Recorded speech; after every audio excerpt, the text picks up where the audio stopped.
E aí, vamos chorar junto? De fato, o Google confirmou a informação que foi vazada no Poder 360 no dia 23 de abril, falando que vai vetar os impulsionamentos nas plataformas Google. Muita gente ficou especulando se seria verdade, se poderia ser algo diferente, que não foi muito bem entendido, mas não. O Google confirmou no dia 24 de abril, primeiro com um e-mail, chegou para mim aqui, eu que estava fazendo anúncios recentemente, chegou aqui um olá anunciante, uma coisa bem simpática, para depois me dar aquela facada no estômago, né?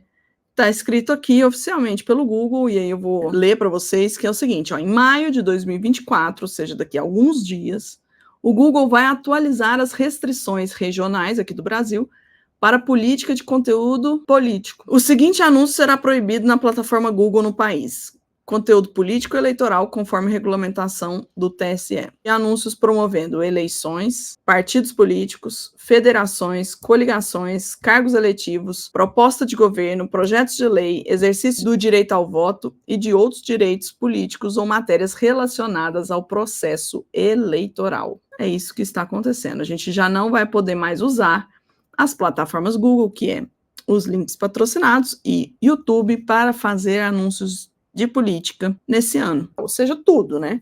Tudo que um candidato poderia fazer, uma campanha poderia fazer, vai ser vetada de usar as plataformas Google para fazer o impulsionamento. E a justificativa que o Google usa para essa medida tão drástica que a gente está vendo é que ele não vai conseguir cumprir em tempo hábil para essa eleição a legislação eleitoral, que no caso são as resoluções que a Justiça Eleitoral, o TSE, divulgou ali em 1º de março de 2024. O que vinha sendo feito até 2022 hoje já não seria suficiente para ser colocado em prática o uso dessas ferramentas, né? Muita gente veio até me questionar, isso é legal? Eles podem simplesmente se retirar do jogo assim?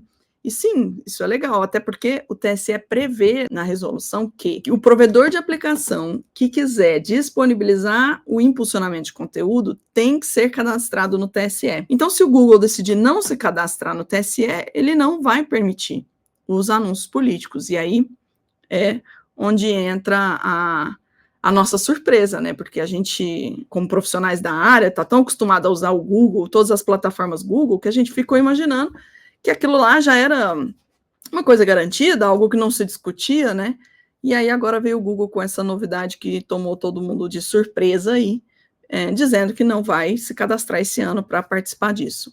Então ela simplesmente optou por não se cadastrar como um provedor de aplicação apto a veicular anúncios de impulsionamento na internet. Isso é comum, tá? Em 2018, quando a legislação permitiu o impulsionamento, já era necessário que os provedores de aplicação se cadastrassem. E aí, Twitter foi lá e falou, não faço anúncios para política. O TikTok, quando surgiu, também já falou, não faço anúncios para política, não quero participar aí desse processo eleitoral com os anúncios de impulsionamento dentro da minha rede. Eu, pessoalmente, professora Natália Mendonça, era uma defensora ferrenha do uso do YouTube, principalmente como uma estratégia de campanhas de anúncio. Então, a gente vai ter que rever todas essas estratégias, porque é verdade, a gente vai ter que lidar com isso agora. Não é algo que eu imagino que vai ser recuado, tanto do TSE quanto do Google, porque todas as conversas que já deveriam ter existido sobre isso, eu acredito que já aconteceram. Vocês imaginem a justiça eleitoral de um país com uma grande empresa como o Google. É claro que eles sentaram para conversar e, pelo visto, não chegaram num acordo entre uma medida e outra. E aí fica a dúvida, né? Por que será que o TSE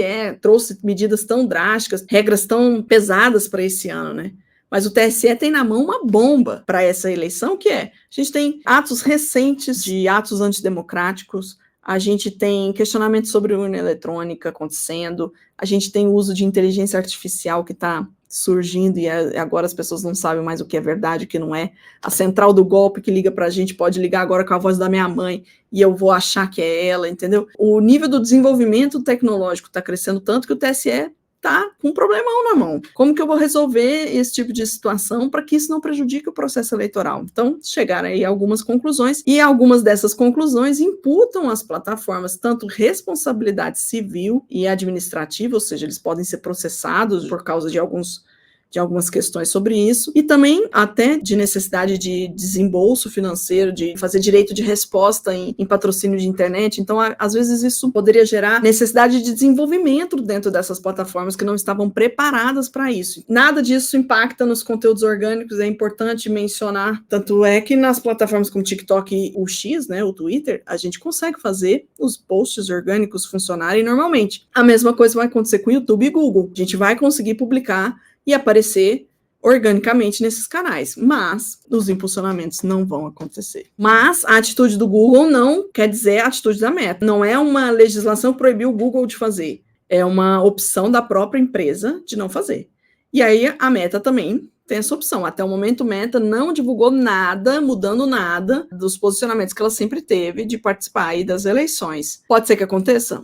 Pode. Pode ser que aconteça de uma forma diferente também. Pode ser que Meta opte por lançar outras medidas, como já lançou rótulo, já lançou outras medidas internas da empresa, exigências com os anunciantes, por exemplo, para que consiga cumprir a legislação. Pode ser que Meta aí divulgue uma lista nova aí de medidas para eleições 2024. Eu acho muito provável que isso aconteça, mas eu acho improvável que seja uma medida tão drástica quanto a do Google de se retirar do processo eleitoral. Como é que vai ser daqui para frente? Eu, infelizmente, não consigo adivinhar o futuro. Eu consigo analisar o que aconteceu agora, o que está escrito, mas eu acho que a Meta vai lançar uma série de novas medidas, assim como foi a necessidade do rótulo, da verificação do perfil. A gente chora que como profissionais de comunicação, mas de fato é uma ferramenta que ajudava candidatos a chegarem na população, né? A chegarem em pessoas, a mostrar que existem candidatos que não são aqueles que estão mais fortes na rua, ou que não fazem o maior comício, ou que não tem outro tipo de presença que às vezes gasta mais dinheiro do que o próprio impulsionamento. Sabe um outro impacto que a gente às vezes não pensou, mas que vai ocorrer? Essa medida está acontecendo agora para 2024, que são eleições municipais.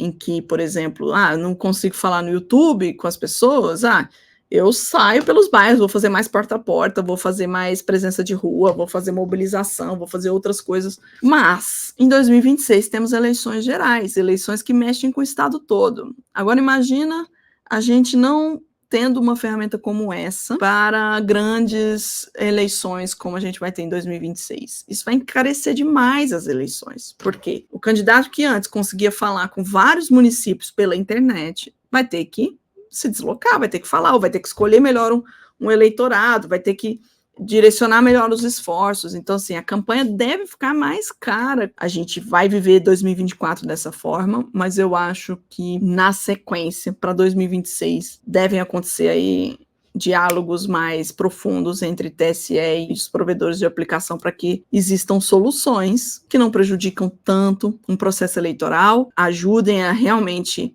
ir atrás das pessoas que cometem esse tipo de crime, que as ferramentas sejam, sim, imputadas de algumas responsabilidades, porque são, mas que isso seja feito de uma forma em que elas consigam atender, justamente para que não haja esse tipo de prejuízo. Vale a reflexão, a gente vai viver esse ano de uma forma diferente, com essas proibições e até possíveis medidas da Meta, mas para 2026 isso pode ser bem mais oneroso e impactante do que para essa eleição agora de 2024.